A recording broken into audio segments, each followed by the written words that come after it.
You are listening to Parliament Matters, a Hansard Society production supported by the Joseph Rowntree Charitable Trust. Learn more at hansardsociety.org.uk/pm.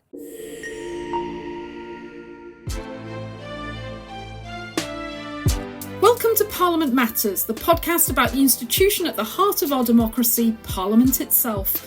I'm Ruth Fox. And I'm Mark Darcy. Coming up. Are we now in zombie Parliament territory?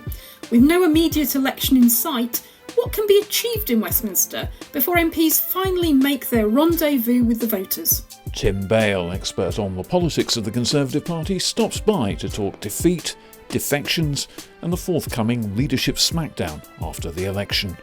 And why Conservative MPs who want to scrap postal voting would be shooting themselves and their party in the foot.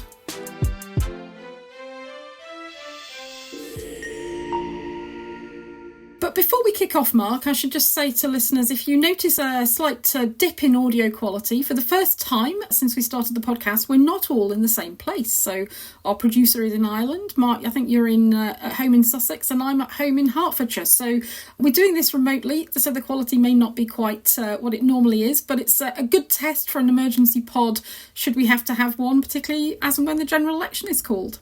Well, we'll be ready for when the balloon goes up. But first, Ruth, I suppose we've got to talk about it. The fallout is being considered all over Westminster as we speak. The local elections last week rather underlined the state of the polls and the parlour state of the Conservative Party, and there's doubtless trouble ahead, but it leaves Parliament itself in a rather awkward place, with a demoralised governing party kind of sloshing about, looking for a way out, perhaps with its MPs preferring to spend an awful lot more time in their constituencies trying to save their electoral skins, or indeed, perhaps with some of those MPs just bailing out. Just today, Nadhim Zahawi, the former Chancellor, Conservative Cabinet Minister as was, decided that he was going to not contest his Stratford-upon-Avon seat at the next election. So that's another senior former minister quitting the Westminster scene.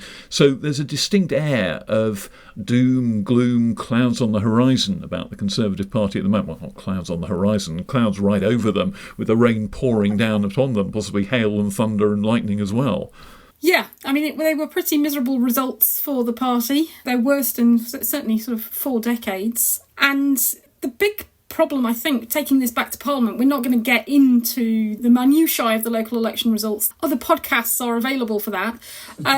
But thinking about it and the implications for Parliament, if you're a Conservative MP, you're going to be very concerned about the fact that you've lost your little platoons of organisers, of leafleters, of canvassers who were on the council in your local area, local helpers, and how many of them are going to be willing to put in the amount of time that's necessary to fight your seat if you're a marginal. And there are an awful lot of marginals now for the Conservative MPs. If you're in a seat with a majority of 10,000 or less on these results. Got to be worried, certainly. Yeah, and even if you're on majorities of sort of 15,000 plus, I think on these results you're going to be very, very worried.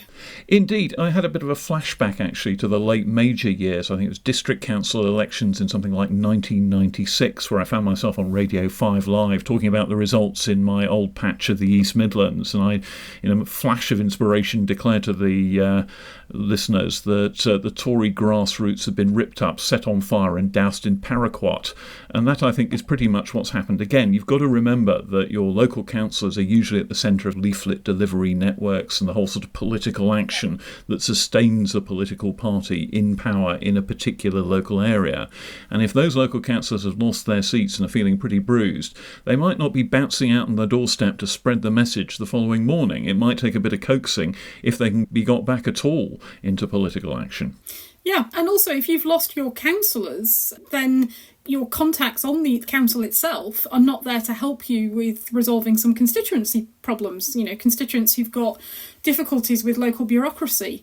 You've just got fewer people to assist you as the MP in resolving those kinds of local problems. And if your council's under new management, of course, they may not be as sympathetic to your blandishments as an MP to go out and help someone as a previous Conservative-run council had been. So there are all sorts of reasons why these results are extraordinarily bad news for the Conservative Party. And the other point is that the voters may also have taken a few messages out of these results as well. It's not just a matter of the MPs studying, and the voters may have discovered from these results who the main challenger in a particular constituency is. I don't have figures to back this up, but my impression of the results last week is that they suggested quite a big tactical anti-Conservative vote. And if one of Labour and the Liberal Democrats or even the Greens has established themselves as the one that won the most councillors in a particular area, they're the ones who may benefit from that tactical vote. So that's another danger that Conservative MPs now have to worry about. Yeah, the other thing that struck me about the results, and we flagged this last week on the podcast as something to look at, was that so much of the media focus has been on the performance of reform and this outstanding question of what Nigel Farage will do. But actually, because they weren't running in many seats, only about 1 in 6 candidates in the local elections for the councils, it's actually the performance of the Green Party and the performance of independents, growing number of independent candidates across the country, or across England and Wales, certainly.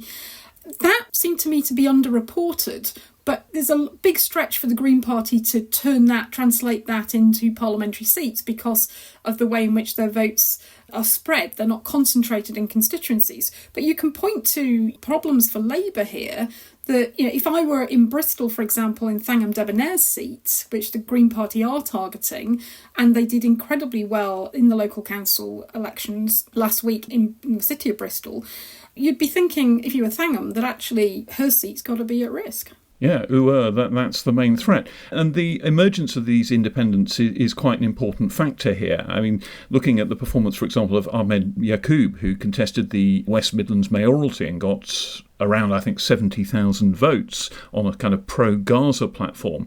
That will be worrying to Labour, particularly since I think he's already talking about running as an independent candidate against the Shadow Justice Secretary, Shabana Mahmood, in the general election in a heavily Muslim seat. That could be quite troublesome for her. You've got the performance of the independent Labour mayor up in the northeastern metro mayoralty as well, which does suggest that some Labour voters are now a bit detachable.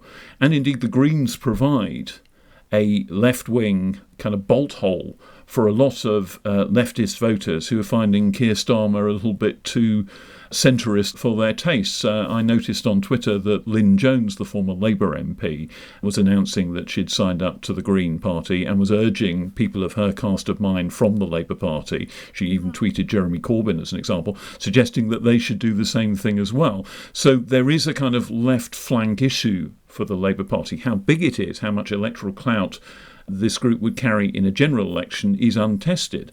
But if I were Labour, I wouldn't be completely sanguine about it. Of course, these independents can be very, very different. There isn't a kind of independent party out there with a party line and a common platform, and there'll be different issues in different places. But the suggestion is that maybe there are enough voters out there who are tired of conventional party politics that they quite like something else and the opportunity to vote for it, at least at local level and quite possibly at national level. Yeah. Another thing that struck me about the results last week, and that will have implications for the general election, was the media coverage. I hesitate to ask you as a former BBC man, but it struck me partly that I think the media, and particularly the BBC, was struggling with covering elections where the counts were extended over 3 days. So there was a lot of sort of rumour going around that was being reported on before even ballot boxes had been opened, never mind counted.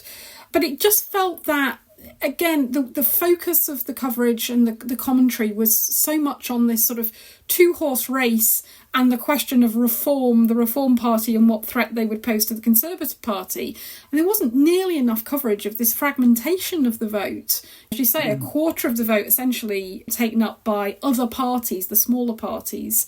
The Lib Dems got 100 seats, the Greens sort of 74 across the country. Well, they won more council seats outright than the Conservatives, the Lib Dems. I think they have some reason to feel a bit aggrieved that was more or less completely shrugged off and everybody was discussing whether or not Nigel Farage was going to emerge from underneath Glastonbury Tor to save England in some sort of mythical fashion. Reform may get quite large numbers of national votes, but in the end, it's the number of MPs who elect to the House of Commons that really counts in parliamentary politics. And Reform could get quite a lot more votes than the Lib Dems at a general election and emerged with no MPs at all, while the Lib Dems could emerge with 50 odd, and in some of the wilder scenarios, as suggested by current polls, could even emerge as the official opposition in the House of Commons. And there's a tendency to just to dismiss them when they've got actual votes and actual elections won, and talk about the prospect of Nigel Farage coming over the hill. The Greens, similarly, I think, can feel that their achievements were much underreported. And I think that you're right to put your finger on it. The difficulty is this kind of pregnant pause between the end of polling and the emergence of the actual results. And if you remember it seemed to take forever for the London mayoral elections to finally come out. And some of the police and crime commissioners were being declared on Sunday afternoon, my own local one in Sussex, for example. So broadcasters had very little to talk about for quite a while and ended up resorting to speculation. And they were speculating in the complete absence of data, especially famously in talking about the London mayoralty. Is Susan Hall going to steal it? Are the Conservatives going to spring a shock? And all this was basically nothing more than Twitter rumour mongering. Nobody knew. And yet it got kind of out of control. Can she do it? Oh, she's definitely doing it. Oh, they're very confident. Oh, they're chipper. And this kind of swirl of insane rumour mongering. And a lot of journalists got caught up in it when, frankly, they should have known better. Yeah, I think that's true. The days of getting your two sources rather than your single tweet or your single phone call from an activist on the ground, perhaps we need to return to that. It does feel at times that so much of it is about rumour and gossip rather than actual solid analysis and reporting. And there is one other point about that, which I think is well worth highlighting. It's not just that there were rumours flying around. What really struck me in that period on Friday and into Saturday when the London mayoral elections hadn't arrived was just how nervy Labour were. There was an awful lot of jumpiness there. A shadow cabinet member, quite a senior one, I better not disclose the name, once said to me, you should never, in terms I better not repeat in a family podcast either, said you should never underestimate the Labour Party's ability to mess it up, shall we say. I think a lot of them were wondering if somehow or other they were going to trip over their own feet at these elections when it should have been an unmitigated triumph for them. And they were looking very nervously at London, not least because of the rather bruising impact of the Uxbridge by-election, where the ULEZ issue and the green policies of the Mayor Sadiq Khan did cost them. They think they should win. They're incredibly nervous that somehow or other they're going to blow it. Yeah. Well, I suppose it's partly the mindset of a party that has not been the natural party of government, has, only won a few general elections over the course of the last 100 years. So the Ming Vase strategy that used to be referred to in the Labour years, you carry it carefully over the line. Another thing that struck me, Mark, during the aftermath of the results was the position that the Conservative MP Brendan Clark-Smith took regarding postal votes. And he tweeted, "Postal voting, it's time to scrap it." And there's clearly a view in some Conservative quarters that postal voting is costing them, that there's something somehow underhand going on, that postal voting is being abused in parts of the country, and that's costing them during some of their campaigns. And it just struck me as a very odd position to take, because all the research that has been done, and admittedly it's not huge amounts of research, but research that's been done by a team led by Caitlin Malazzo, a political scientist at Nottingham University, for example, who published some research about the last general election, who votes by post. It shows that it's people with time and mobility constraints that are most likely to use postal votes, which of course makes sense. But of course it's the elderly, therefore, and the elderly tend to skew to vote more likely for the Conservative Party. So it just seems a very odd position to take. The Conservatives get a bigger postal vote share versus votes on the day because of that correlation with age and with disability. And it struck me that, if the Conservatives take that approach, they're just going to shoot themselves in the foot. I was very struck in the aftermath of the London mayoral elections, reading, for example, the comments section in the Mail online, that there were a lot of people there saying, oh yes, this is just Labour stealing the election through the postal voting system and it's not secure enough and it's essentially cheating. And I think that was a convenient bucket to spit in once that result came out. People were pretty angry if they were Conservatives who thought for a moment, one brief shining moment, that they were actually going to seize the London mayoralty and then had that dashed from them. They immediately turned around and looked for a reason. And It's one of the most seductive things in politics to believe I've lost an election. It can only be because the other side cheated, because I'm so resplendently right that it can't possibly be that the voters rejected me. And you can see all parties doing it when they lose and bleating that somehow there was some bit of unfairness or some bit of sharp practice that cost them. Yeah, the 1945 Labour landslide, you could find Conservatives going around saying that Labour were pretending to be Mr Churchill's party. Well, I slightly suspect the voters weren't fooled by that, and if indeed it was happening at all. That happens at pretty much every election. The losing side casts around for an alibi, and I think it may just be as simple as that. But as you say, the postal vote is something that's grown a great deal in recent years. They've become a lot easier to be given a postal vote for actually very good reasons. And it sometimes seems to me that people blame that rather than looking around for more real reasons. And it also seems to me that if there is one fault with postal voting, it's often that it happens very early, before the campaign is done, and people sometimes find they've cast their votes before something happened that might have tilted them the other way, and then the die is cast, they can't do anything about it. Yeah, that is an issue. The timetable changes the nature of election organisation and strategy and communications, and some parties and some local organisers are just better at managing that than others. But it's also odd for the Conservative Party to be attacking this, because yes, it is easier to get postal votes than it used to be, but the Conservative government has, through the Elections Act 2022, it's really toughened the rules up. They're basically saying that their own legislation isn't good enough. So now postal voters need to reapply and therefore refresh your signature every 3 years. It used to be 5. You need a national insurance number or some other form of ID verification to get one. The days when party campaigners would sort of go along to the local care home and gather up dozens and dozens of postal voters from the local elderly and sick and take them off to the electoral returning office, those days are largely gone, because there are limits on how many you can hand in at any one time, and you've got to sign for these things and so on. So it's much harder than it used to be. And yes, about 20% of voters now will take a postal vote, but it just seems a very odd thing for the Conservatives, and it does strike at the extent to which the rational and logical analysis is out the window with some of them. Nothing does that more effectively than a really swinging defeat. So I think they're seeing a fairly unusual consequence of taking a hammering in an election.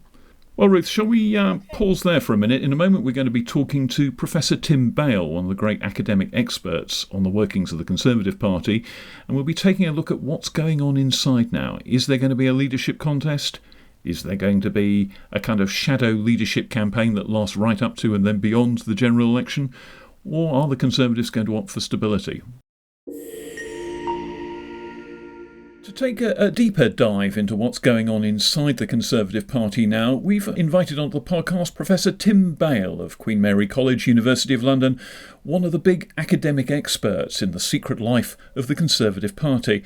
And Tim, I suppose the immediate big picture question that Ruth and I think is raised by what's going on at the moment is, are we seeing something more than a party in a sort of end of government doldrums phase?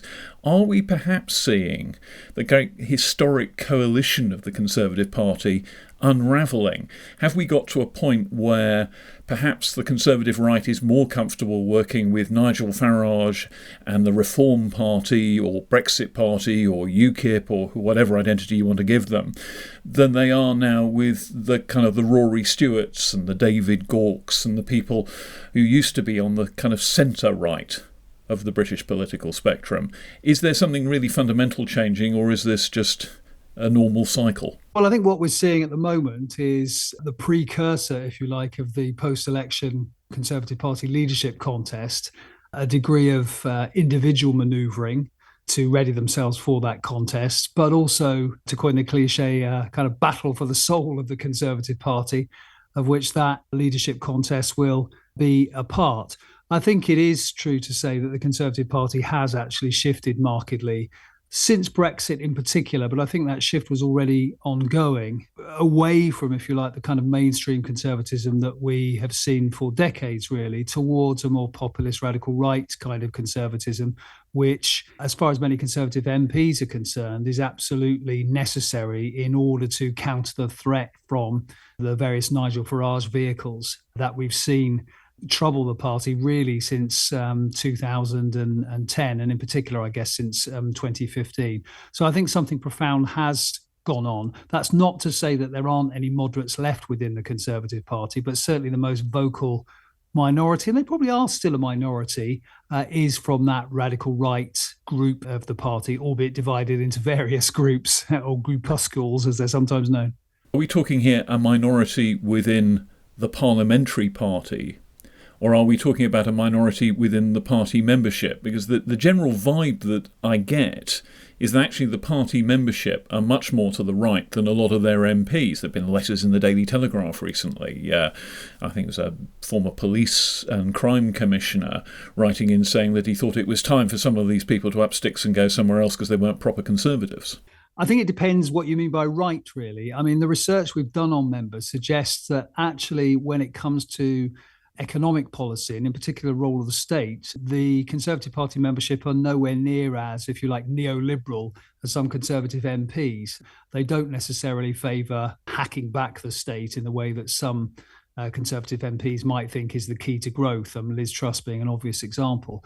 But I think it is true to say that when it comes to, if you like, cultural questions, and in particular immigration, which is their big bugbear, they are some way to the kind of authoritarian right, if you like, of the MPs. And I think that does obviously put pressure on MPs. But there is a kind of feedback relationship between the two, we have to remember. I mean, I think it is the case that the members have shifted actually in that direction, partly because they've been listening to some of the MPs who push that particular agenda. And also, it has to be said, because they read the kind of newspapers who are very keen on that agenda as well. So, Tim, if they are going to go down to a kind of historic defeat, how are they going to rebuild? Is it going to be focusing on the right or the centre? You've talked about these groups within the parliamentary party, this idea of 5 families which sprung up in this parliament, a sort of almost mafiosi quality to it. Where is the rebuild going to come from? Well, it will depend in part on just how bad the defeat is, if it is a defeat, and I think most people assume that there will be one now. And that will dictate how many MPs are left in Parliament and whether it's even conceivable for the Conservative Party to come back after just one term. Although, of course, they could take hope from what happened to the Labour Party after 2019 because no one gave Keir Starmer et al. A chance. But connected to that, it will also depend on who's left, to be honest. Actually, some research that we did to try and model those scenarios suggests that the kind of centre of gravity or balance within the Conservative Party in Parliament probably won't change that much, actually. So it's not going to be full of moderates and all the red wall big mouths gone. I mean, some of those red wall big mouths will be gone, but there will be plenty of kind of radical right big mouths with safer constituencies who are left in there as well. I mean, the historic tendency for the party, at least if we deal with the contemporary history, suggests that they probably will head for the ideological hills to begin with. That's what happened in some ways after 1997. It depends on who they elect as leader. In 97, for example, they elected William Hague, who opted for this very kind of populist, radical right-wing direction with which he's not associated now as the venerable commentator for the Times. But back then, he was portrayed in cartoons as a skinhead. People might remember. So if they go ahead and elect someone like Kemi Badenoch, for example, I would have thought they will go for the sort of full-on culture war. We're leaving the European Convention on Human Rights. We're doubling down even more than we already have done on the trans issue, on immigration, et cetera, et cetera. And it may take another election or two before the party, as it did in the early 2000s, to wake up and, as Lord Ashcroft famously put it in a very useful pamphlet, smell the coffee and realise that actually probably they've more chance of winning an election in the centre of British politics than way over to the right. I was wondering what this would all mean, though, for Parliament, this kind of sense of doom that's hanging over the Conservative Party. I was very struck by a piece in Conservative Home recently entitled Goodbye, which compared the Conservative Party now to Captain Blackadder in that World War I incarnation of Blackadder, where he was about to go over the top and basically be wiped out. And there was a very elegiac tone to that piece, that not only had they lost, they'd blown it, and they'd blown it big time.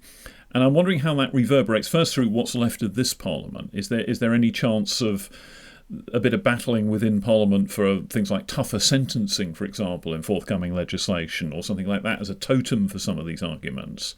And beyond it, how's that going to reshape the Conservative Party in terms of trust of leadership? Because they looked absolutely all-conquering in 2019, and they've just blown it since, and maybe the troops will not in future trust the leadership in Westminster anything like as much as they did then.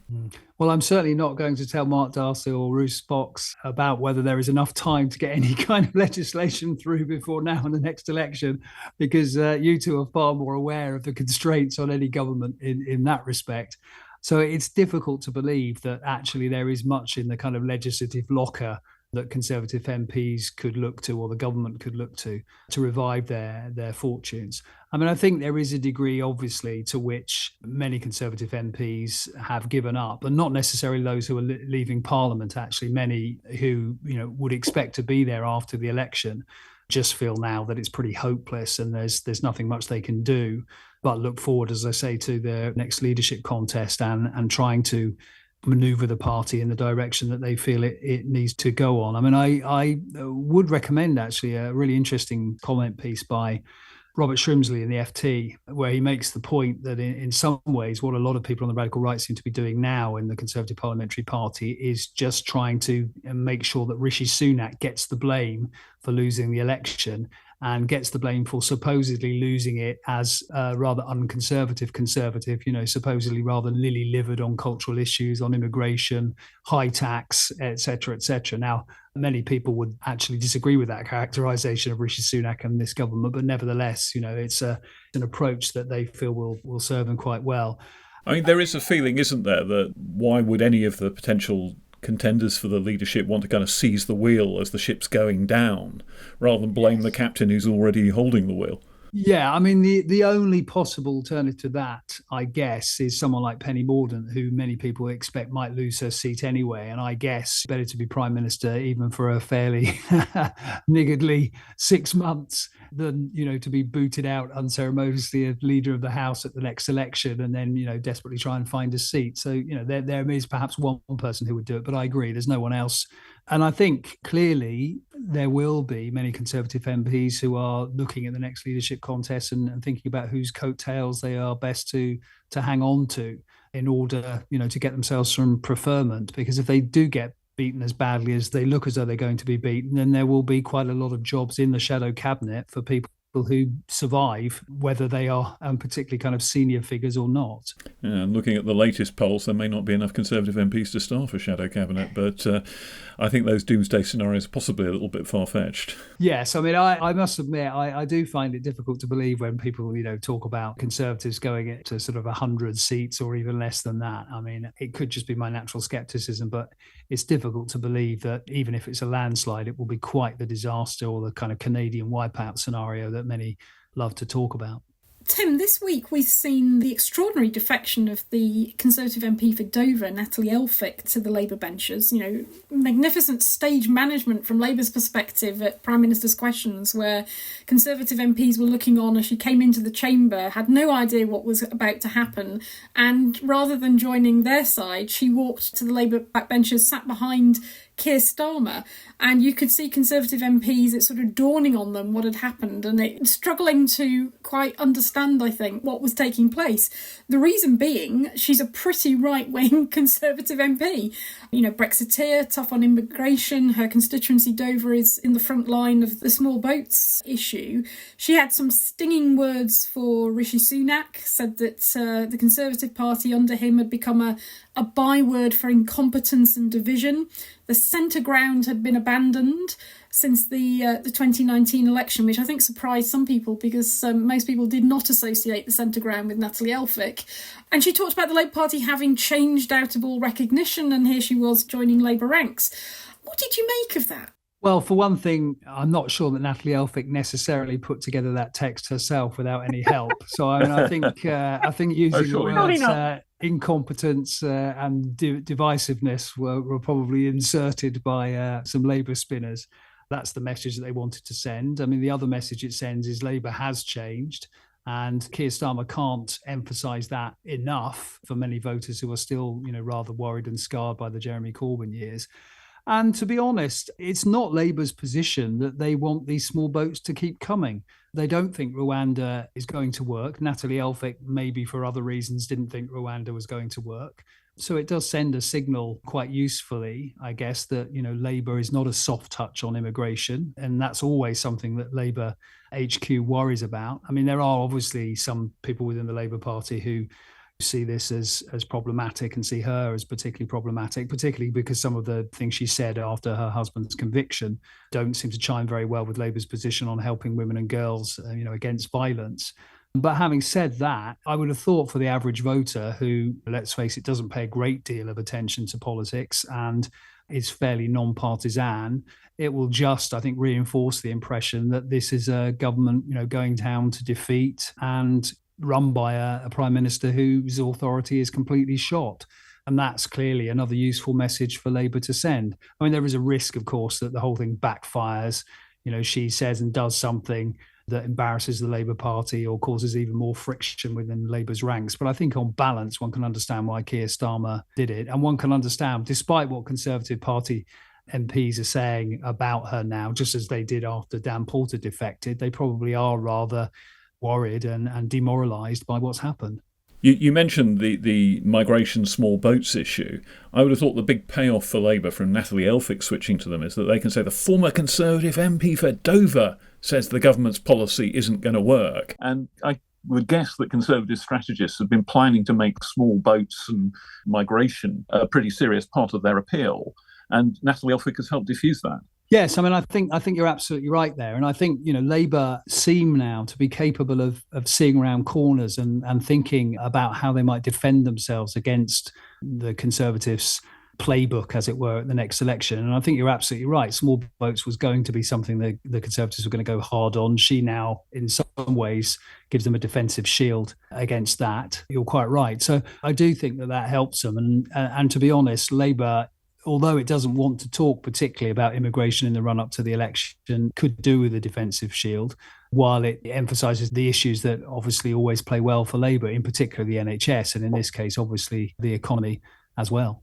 And an alternative argument is that it's really a bit cynical and too clever by half, and actually they're storing up now some problems in their own ranks. I mean, I can't remember a defection to a party which has been greeted with so little enthusiasm by the party receiving the defector.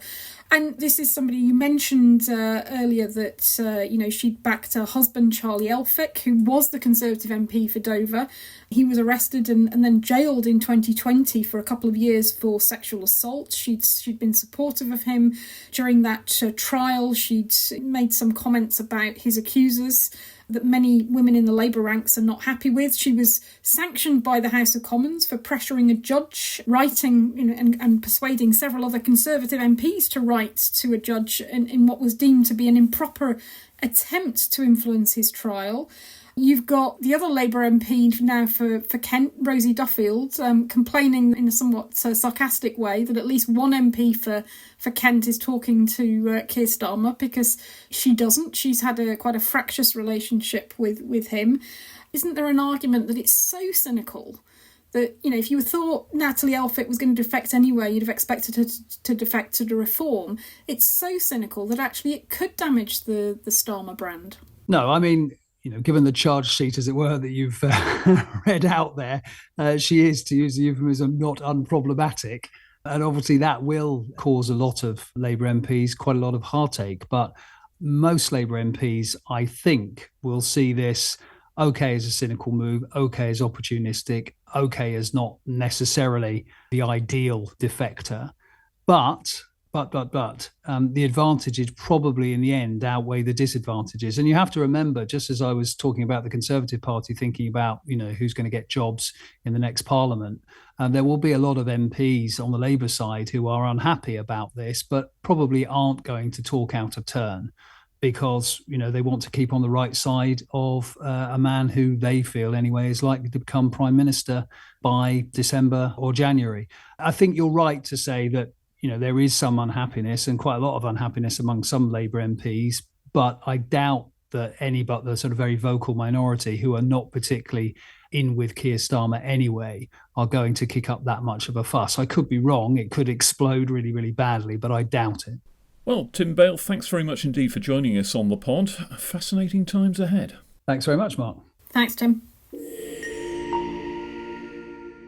80 years ago, Winston Churchill and Clement Attlee, sitting together in the House of Commons smoking room, paid a £1 subscription and so became the first members of the Hansard Society. The challenges facing our democracy are different to those that motivated them to help found the society in 1944, but they are just as urgent. So to mark this important milestone, we're launching the Churchill-Attlee Democracy Lecture, and we're delighted that former Prime Minister Theresa May has agreed to give the inaugural speech on Tuesday, 14th of May. She'll reflect on her life in Parliament, drawing on the unparalleled insights she's gleaned during her time as Prime Minister and as a backbench MP. With a wealth of experience in the corridors of Westminster, her lecture will explore what's wrong with Parliament and why and how it must change. So why not join us as we honour the legacies of our first members, Churchill and Attlee, with what promises to be a thought-provoking exploration of the challenges facing Parliament in the years ahead. Go to the Hansard Society website, hansardsociety.org.uk, and book your ticket now. That's hansardsociety.org.uk. We're back. And let's have a look, Ruth, now at what's coming up in Westminster and what's been going on in the background, all the pyrotechnics from those local elections and so forth. One particularly important piece of legislation that's grinding its way through Parliament, which we featured already, we talked, if listeners will remember, to Wayne David, the Labour MP who's bringing in a private member's bill, is the legislation to try and deal with SLAPs, strategic lawsuits against public participation, the use of the law, usually by very rich people, to squash criticism or revelation of their activities. This is now in its committee stage, where the fine detail is gone through by a committee of MPs. And it's actually been some quite interesting action around the bill. Yeah, I mean, Wayne David talked about quite remarkable and very positive series of discussions between him, the Ministry of Justice, because of course the government is supporting this bill, and a number of stakeholders, which was echoed by all the MPs who were sitting on the committee considering the bill. David Davis talked about it being a difficult and technical bill. At the heart of it is this argument about how do you balance different rights, the right for somebody to sue for defamation versus the right not to essentially be bullied and to enjoy your right to free speech. Where do you strike that balance? How do you do it is at the essence of the problem. And MPs were grappling with the legal, the constitutional, the financial issues that arise from that finely balanced debate. One of the key issues that emerged during the committee was an attempt by David Davis, the Conservative backbencher, who tried to introduce a new clause which would make it absolutely clear the courts were there to interpret the law as protecting free speech and would shift the balance a little bit more towards people trying to make revelations and do reporting that might not be welcomed by those who they were reporting on. There was some worry that this was almost amounting to a British version of the American First Amendment constitutional guarantee of free speech, which was not a road that the government wants to go down, partly because they don't think it fits very well into British law and might also go, in their view, a bit too far in allowing people to say whatever they wanted, despite the effects on the reputations of others. So there was quite an interesting little debate around that. And Wayne David, who's bringing in this bill, is having to be very careful because he's got something that will substantially increase the protection for journalists and media if it's brought in as a law. But if it's amended so far that the government doesn't like it, his private member's bill will doubtless be killed. So he's having to walk quite a difficult line between getting as much as possible of what he wants and not overdoing it to the point where the whole effort collapses. So there's quite an interesting internal debate there, with the Justice Minister, Mike Freer, offering to go away with David Davis and have a conversation and see if they can work out a form of words that works for both of them.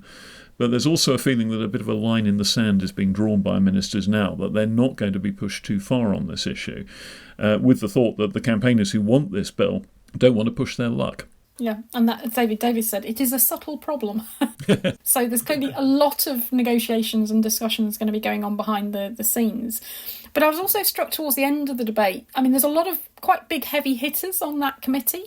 Former Secretaries of State, Select Committee chairs like Liam Byrne. And I was struck by something Liam said. He's chair of the Business Committee. And he said it's not common to move this quickly from a backbench business debate to legislation, because that, of course, is where this issue first arose some years ago in a backbench business discussion. And he said that is to be commended. Indeed, it's why the backbenchers in this place should be strengthened further and given far more opportunities to legislate. If we are going to have a Labour government, that is something that they're going to have to grapple with. If they have a lot of backbenchers, we've talked about this on previous podcasts, how do you keep them happy, engaged, productively working, feeling like they're making a contribution? Private members' bills is one of the ways in which that can happen. But there's a balance for the government to strike. Are they going to want to use private members' bills to get more of their own legislation through government handout bills? Which is pretty much what's happening at the moment, wall to wall. Are they going to want to sort of use private members' bills more? Or actually, because they need the parliamentary time to legislate their own government, significant number of bills for a government programme in a first term, are actually private members' bills going to go a bit on the back burner? But I thought it was interesting that he was basically saying that the role of backbenchers as legislatures could be strengthened further. Always makes me smile with a slightly cynical smile that you have to have been a senior minister who's gone back to the backbenches before you're prepared to take that view. Those are the people who tend to find themselves saying those things. I agree. I think that the existing private members' bill process is both irrational and over-vulnerable, and an awful lot of useful law could be made if there's a little bit more freedom in Parliament. But there'll be plenty of people taking what, if you remember, David Howarth came on our programme a while ago, talked about the Whitehall view of what Parliament should be there for. Governments may not like the idea of MPs getting ideas above their station in life, so we'll wait and see whether an incoming Keir Starmer government was prepared to go that far, or whether it just wanted to use the process much as it is at the moment. Yeah, quite. Another interesting thing that came up this week is the government has laid a statutory instrument, my favourite subject, that would extend licensing hours for the day of the semi-final and the final of the European Football Championships, which will start in a few weeks' time. So football, my other second favourite subject after Parliament. And basically to extend the licensing hours, if the teams England or Scotland get through to the semi-final or the final, to enable the pubs and clubs and so on to serve alcohol later. If you remember last year, the government got itself into a complete mess because it didn't think ahead and didn't plan for an extension of licensing hours when the women got through to the World Cup football final, and as a consequence it couldn't actually do anything about it because Parliament was in recess, and a statutory instrument, a form of regulation, needs to be laid before Parliament, debated and actively approved by both houses. Calls for a parliamentary recall to put this statutory instrument through, I seem to remember, yeah. Yes, there were. There were even calls for basically the government to give an indication that pubs and clubs should go ahead and extend their licensing hours anyway, and they wouldn't be prosecuted for it. Not a precedent I think they'd fancy setting, yeah. Yeah, sort of make it up as you go along. There was also a problem a few years ago where the government laid the regulation to extend licensing hours for the European 2020 final, so back 4 years ago, just 4 days before the event, and it got rushed through. It's one of those interesting things. Statutory instruments, where is the line between what MPs should have to debate and approve? And you've got MPs spending a lot of time on debating things which are not particularly controversial. I mean, I doubt that there's very many MPs who object to this change. I think it'll probably be a pretty short debate. Spending time debating these kinds of things and not other far more controversial issues, because it is dictated by the original legislation written, in this case, the Licensing Act 20 odd years ago, it determines what scrutiny is required. And the government's proposing this time that actually they should reduce the scrutiny requirements so MPs don't have to actively approve and debate the regulations. But it really brings home the fact that this line that is drawn about what goes in primary legislation, what goes in secondary legislation, what has to be debated and approved by MPs when the regulations come at a later date under that act, the line has moved, the line has shifted, and MPs are debating things they don't really want or need to debate and not getting to debate the things they do want to debate, which brings me to why we need reform of delegated legislation. And the line has shifted kind of organically without anybody actually ever making a conscious decision to do it. It's all the gradual accumulation of precedents and actions. And it's another example, I'm afraid, of Parliament's inability to control its own business and set its own priorities. Instead, the priorities are set according to what happens to be convenient for the government. Yeah, but reason I bring this up, it brings it back to our earlier discussion about private members' bills, because there is a private members' bill going through Parliament that would propose to change the procedure for extending licensing hours so that Parliament doesn't have to actively debate and approve them in the future, which would fix this problem of, having to bring these regulations forward in anticipation of how well the national teams might do. And particularly this vexed question of what do you do if you haven't planned ahead, or if Parliament's in recess and it's not sitting and you can't bring the regulations forward. Well, you certainly don't want ministers getting caught on the hop and having to say, no, you can't sit there with your mates in the pub watching some vital international game that happens to take place at 2:00 in the morning in some other country. A couple of things coming up next week in Parliament. One of our favourite subjects, which we've debated and discussed on this podcast quite a lot, they're finally getting to debate and vote on new rules for precautionary exclusion of MPs. This is where a member of Parliament is accused of a serious sexual or violent offence, which raises questions about whether staff and other visitors to the parliamentary estate would be safe in their presence and whether they should therefore be told they can't come in. A couple of issues that MPs will have to grapple with there are, at what point are these rules invoked in the process? Is it at the moment an allegation emerges or is being investigated by the police, or do you have to wait until a charge is laid? And I think the position the government's taking in the regulations that they're proposing is that you have to wait for someone to actually be charged by police with a kind of a qualifying offence before this whole system of having a panel to assess whether this person is safe to be around and potentially exclude them from Parliament before that is raised.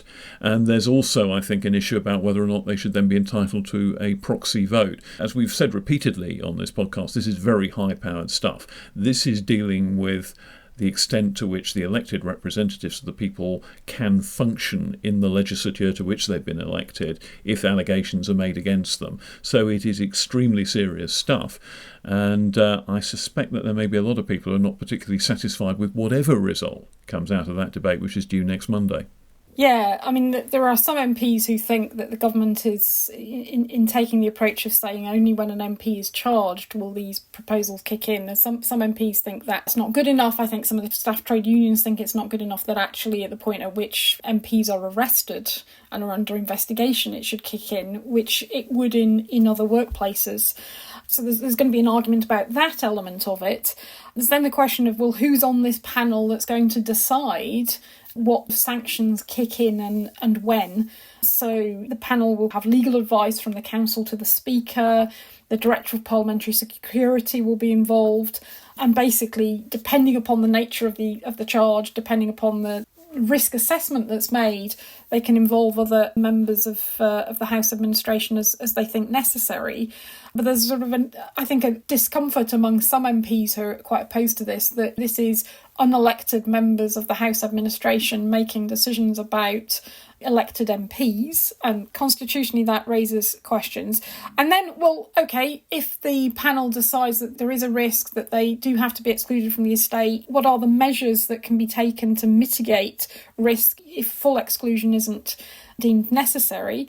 So other things that the panel would apparently be able to recommend would be to exclude MPs from domestic travel funded through the House of Commons. So that could be, select committee trip, exclude them from foreign travel funding. So again, if they were on a select committee, they wouldn't necessarily be able to go on a foreign trip with their committee.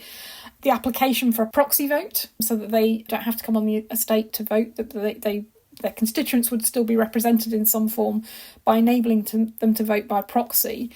So there's a lot of difficult issues to grapple with, a number of amendments from both sides of the House, but there's a particular group of Conservative MPs who are very exercised about this, not very happy with the fact that the debate's limited to just a couple of hours, and feeling that the issues are so big and so constitutionally important that it deserves a bigger airing.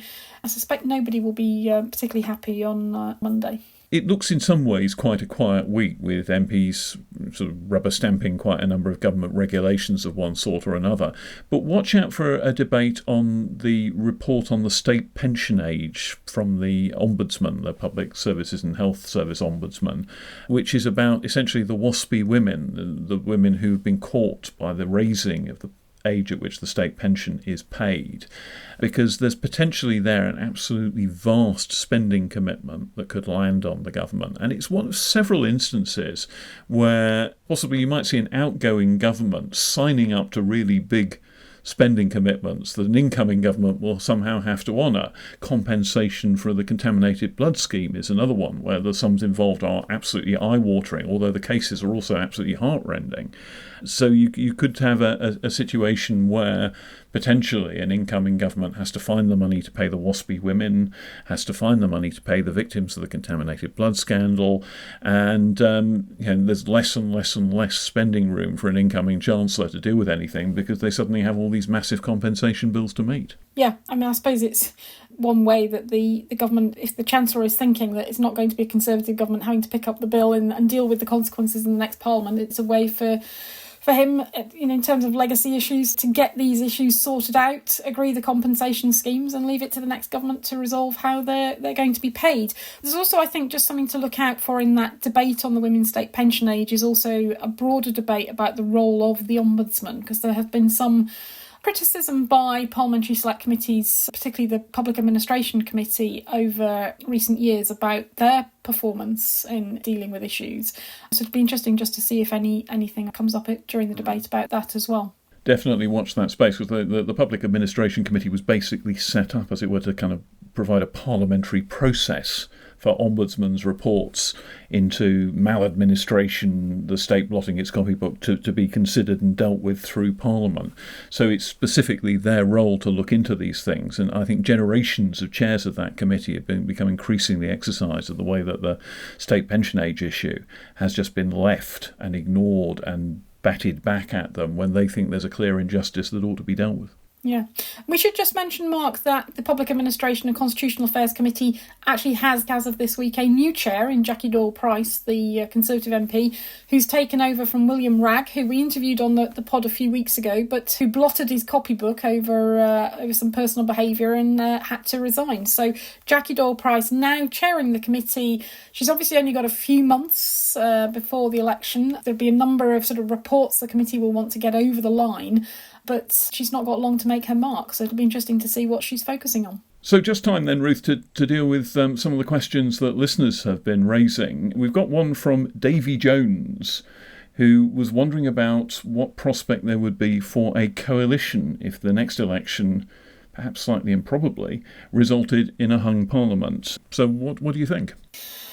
Well, I think it looks, on the basis of the local election results we were discussing earlier, that it looks very unlikely, I would say, that we're going to have a hung parliament. But obviously there was speculation off the back of the Sky News coverage of the sort of vote share for the local elections gave rise to this idea that potentially could be a hung parliament, and the Prime Minister's been pushing this line over the last few days, but it looks highly improbable. But the Conservative Party would have a problem if there was a hung parliament, because it's hard to see where their allies would come from, that, any friends they've got that would be willing to do any deals with them. Possibly the Democratic and Unionist Party, the DUP, but I mean, they're in a bit of a mess in Northern Ireland at the moment. It's not clear how many seats they would have and whether those would be enough.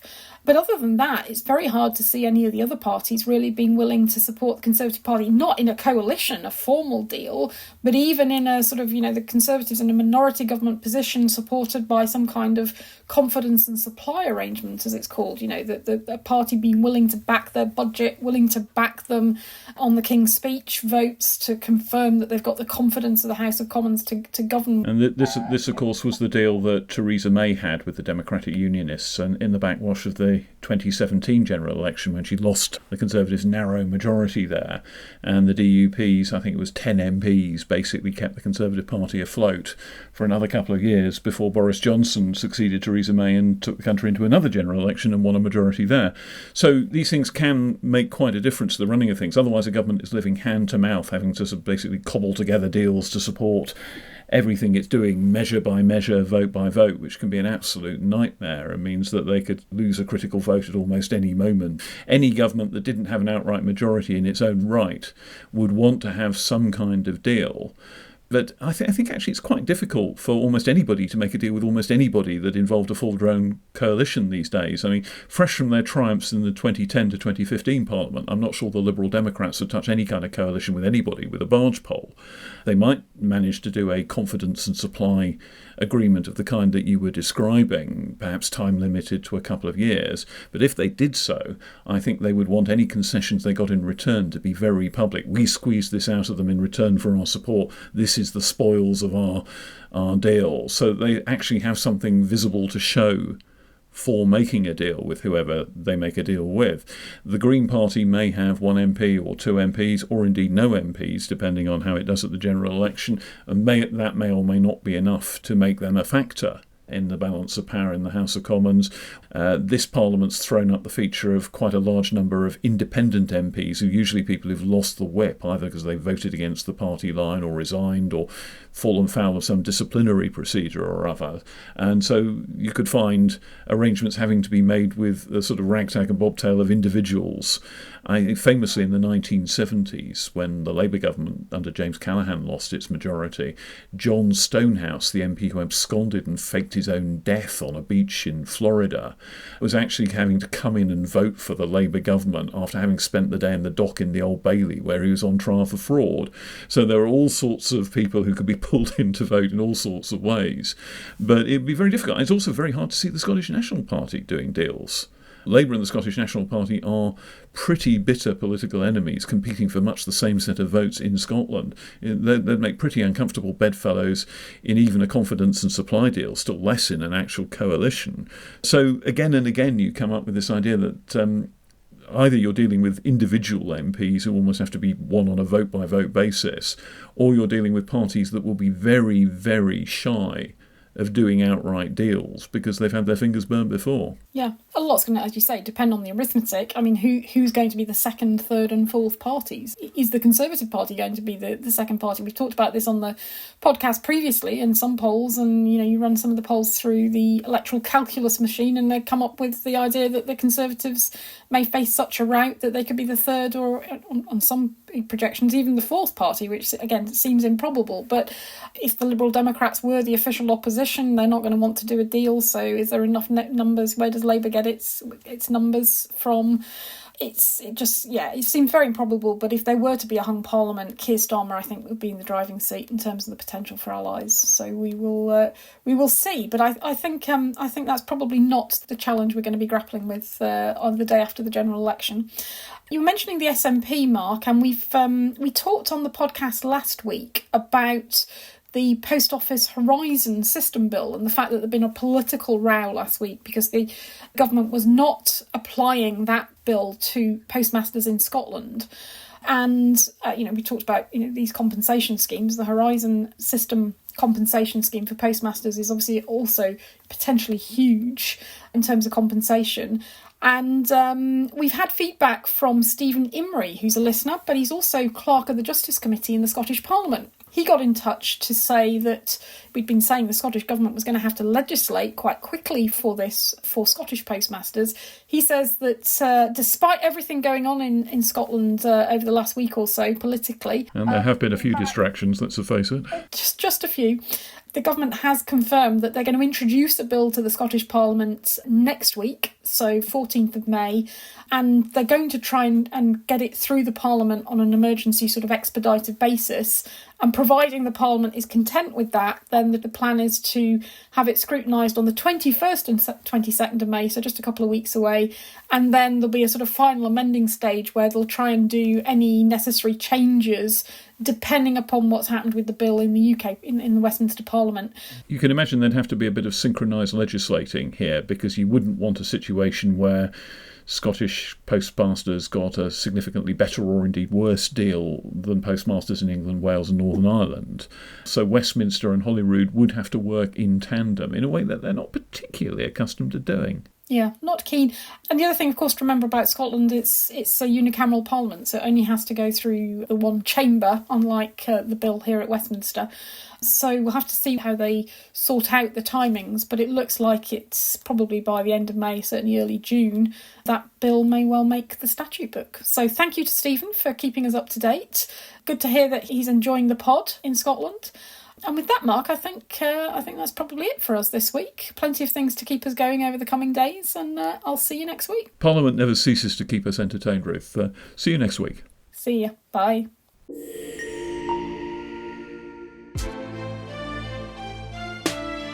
Well, that's all from us for this week's episode of Parliament Matters. Please hit the follow or subscribe button in your podcast app to get the next episode as soon as it lands. And help us to make the podcast better by leaving a rating or review on Apple or Spotify and sharing your feedback. Our producer tells us it's important for the algorithm to give the show a boost. Oh, Mark, tell us more about the algorithm. Well, what do I know about algorithms? I write my scripts with a quill pen on vellum and then send it in by carrier pigeon. Well, before we go, a quick reminder also that you can send us your questions on all things Parliament by visiting hansardsociety.org.uk/PMEUQ. We'll be discussing them in future episodes, including our special Urgent Questions editions dedicated to what you want to know about Parliament. And you can find us across social media at Hansard Society to get more content related to the show and the wider work of the Hansard Society.